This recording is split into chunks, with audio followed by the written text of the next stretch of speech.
So ayun, good day mga kabisik, no? Mayroon lang tayong susubukan no na kakabit natin itong fire alarm. Fire alarm sana yan, malaki. At saka yung switch niya, ito yung ginamit na switch, no? So first time kong magkakabit ng ganito, no? Yung fire alarm. Minsan hindi pa ako nagpagkabit nitong fire alarm. Ngayon susubukan natin.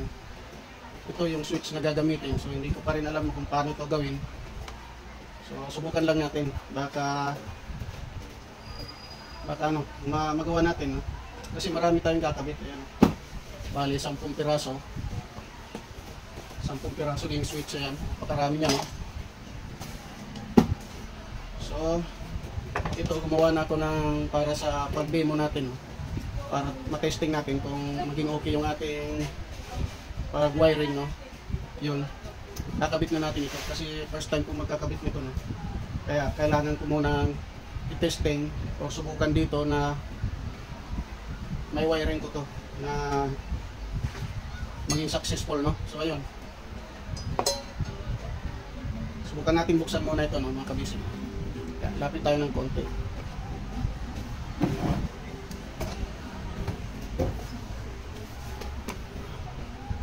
Kung mapapansin nyo, yan, oh,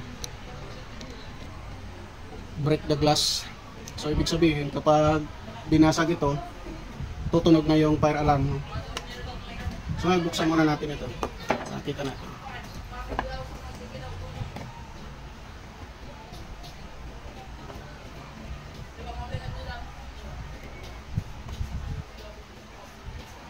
Pag nabuksan na natin, so makikita natin yung kanyang wiring diagram, no? So ayun, tapos na siya.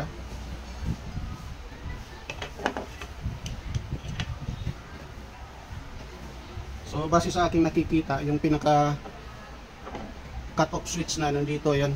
Kung makikita nyo sa loob, ayan, nandito yung maliit na pinaka switch na, no? Kapag nabasag, magpo-push down yung kanyang switch. So magkakaroon siya ng contact kapag nabasag ito. So ayun, mag-a-alarm siya. Tsaka mayroon din siya dito ng ano, pinaka switch na ibabalik kung sakaling madisgrasyang madiinan lang, no, na hindi mabasag, madiinan lang, tsaka hindi siya nag-contact. So mayroon siya dito pinaka switch. Ayan, ito yung ginagamit, pinupush lang dito, pagkatapos silahin ulit, babalik na ulit yung glass, no? So ito yung kanyang laman. Mayroon din siyang extra glass na isa dito. At mayroon siya dito ang wiring diagram, no? Ayan. Yung hindi ko maintindihan ito, no? Pero base sa akin naintindihan lang yung 1 and 2. Yung contact switch niya, no? 1 and 2. Ayan, base sa kanyang wiring diagram, 1 and 2 yung contact switch niya. So bali yun lang ang ating iwa-wiring na sa ngayon, no?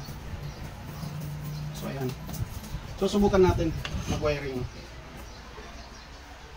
Kailangan lang siguro hindi natin ito mapindot. Mamaya susubukan natin itong alisin. Explain lang natin, no, na kung sakali nabasag ito, pero yung atin hindi natin babasagin, alisin lang natin itong glass kung mag-alarm siya, no. Pero dito mag-wiring muna tayo. So ayun, makikita natin dito, ito yung 1 at saka 2. So marami ditong mga connecting switch niya. So hindi ko alam yan. So dito lang muna tayo sa 1 and 2. Yun lang muna yung atin. So dito hindi ko alam kung anong mga connection yan. Sa may 1A, may 2A, may 3A. Dito by the number. Siguro para sa mga pang series ito, kung ilang piraso yung i-connect sa isang switch, no. Ito yung mga 1A, 2A. So para sa series siguro, dito yung switch niya. So ayun, subukan natin. So halimbawa, ito yung ating power source mula sa breaker. Ito yung mula sa breaker na kunwari. Tapos sasaksak natin dito sa ating plug. Yun, makikita natin may plug tayo. May ano tayo dito, outlet. Ayan, may outlet tayo dito sa fire alarm.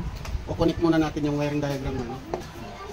So una, yung kanyang line dito sa line niya, ilagay muna natin dito sa Number 1, tanggalan muna natin yung screw.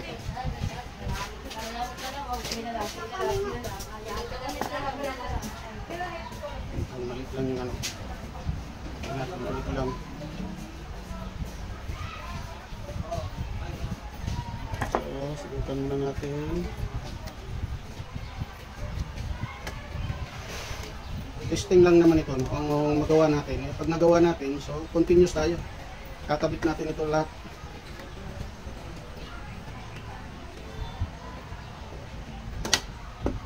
Kakabit natin ito lahat na 10 pirasong fire alarm.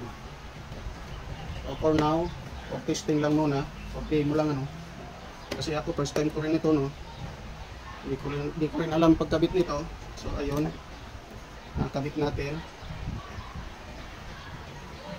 Siguro hindi na matanggal, hindi ba? Hindi naman. Pagkatapos, yung to, dito yung to, ito. Buksan natin.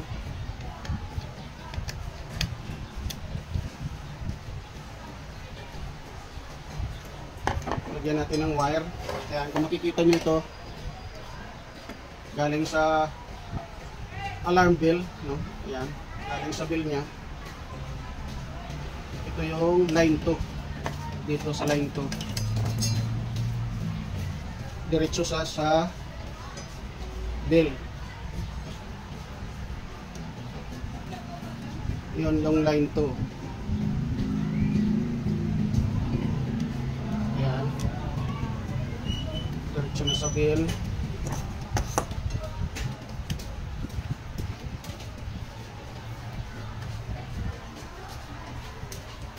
Yan. So galing sa switch, galing dito sa switch, papunta dito sa bell. Yung return niya, yun na yung kukunik dito sa neutral. Ito na yung neutral niya, galing dito sa ating power source, no? Dito sa power source nito, no? So subukan natin dito, i-connect. Yung return mula dito sa line 2 ng switch, papunta doon sa bell. Yung return niya, dito tayo sa neutral, kabit. Ayan. So balutin lang natin, baka madisgrasya tayo, makuryente tayo.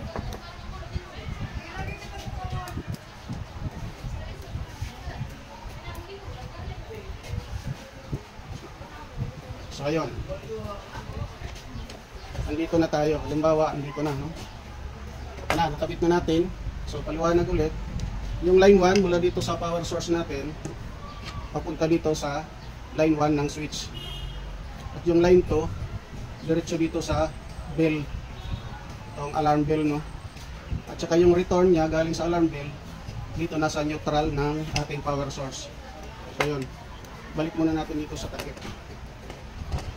Kunwari lang ganun. So hawakan na lang natin para sigurado tayo na may babalik natin agad. Yan. Kunwari tatanggalin natin ito mamaya, no? Sasaksak muna natin dito, tapos tatanggalin natin kung mag-alarm. So okay yung ating wiring diagram. So pwede natin ikabit yung 10 wheel na yun. So subukan lang natin. Yan.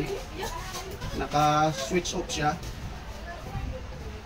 So subukan natin isaksak, no? Subukan natin isaksak ito. Ayun, hindi tumunog, no? So subukan natin alisin ito. Kunwari nabasag natin ano, mayroong kalamidad na dumating, mayroong sunog o kaya mayroong lindol, pwede rin itong gamitin, no? Hindi lang sa fire alarm, no? Kahit anong sakuna, no? Pwede gamitin siya, no? So subukan natin alisin, no? Ito. So kunwari babasagin natin. Pag tumunog, okay yung ating wiring diagram. Pag hindi naman, hanap tayo ng expert, no? Dahil hindi natin ito alam. So ayan, nakasaksak na yung ating power source. So susubukan na natin alisin. Kunwari babasagin natin to. Ayun. So okay yung switch natin, no? So okay, tumunog siya. Kaya lang in-off natin agad kasi may klase, no? Baka pangamba sila na mayroong ano, sakuna nangyari, no? So ayun. Okay yung ating wiring diagram, mga kabasic. So pwede na natin ikabit itong 10 piraso. Ayan. 10 lahat yan, ang daming ano, pakito. So okay yung wiring diagram natin, successful tayo. So maaari na natin itong ikabit. So sa pagka ngayon, hanggang dito na lang muna tayo. Bye bye.